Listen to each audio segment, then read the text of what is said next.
अब तक की कहानी। अम्बा अपने राजा शल्व के पास जाने की अनुमति चाहती है। भीष्म उन्हें जाने देते हैं। शल्व अम्बा को मना कर देते हैं। अम्बा अपनी जिंदगी की तबाही के लिए भीष्म को कोसती है और बदला चाहती है। ऋषि परशुराम भीष्म से लड़ते हैं पर उन्हें हराने में नाकामयाब होते हैं।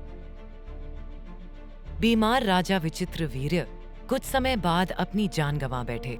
उनकी मृत्यु से हस्तिनापुर के ऊपर दो तरह के संकट टूट पड़े। राज्य के पास न सिर्फ एक राजा की कमी थी, बल्कि अब उनके पास कोई राजकुमार भी नहीं था।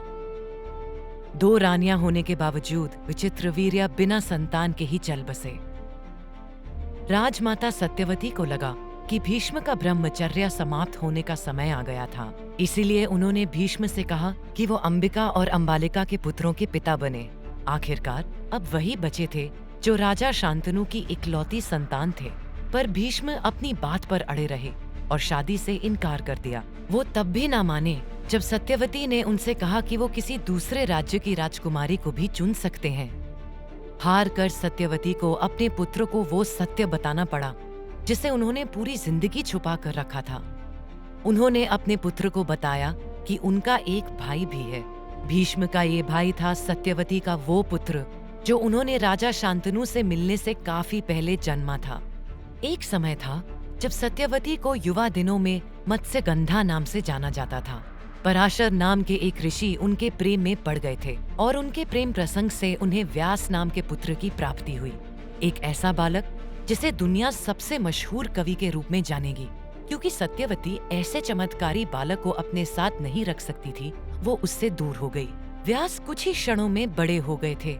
उन्होंने अपनी माँ से वादा किया कि जब भी वो उन्हें याद करेंगी, वो उनके समक्ष आ पहुँचेंगे।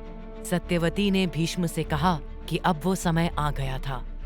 जब सत्यवती ने व्यास को बुलवाया, व्यास आ पहुँचे। उन्होंने व्यास से कहा कि वो अंबिका और अंबालिका को पुत्र दें।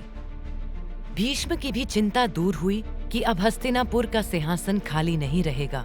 परंतु विचित्रवीर्य की दोनों विधवाओं के लिए ये किसी सदमे से कम नहीं था।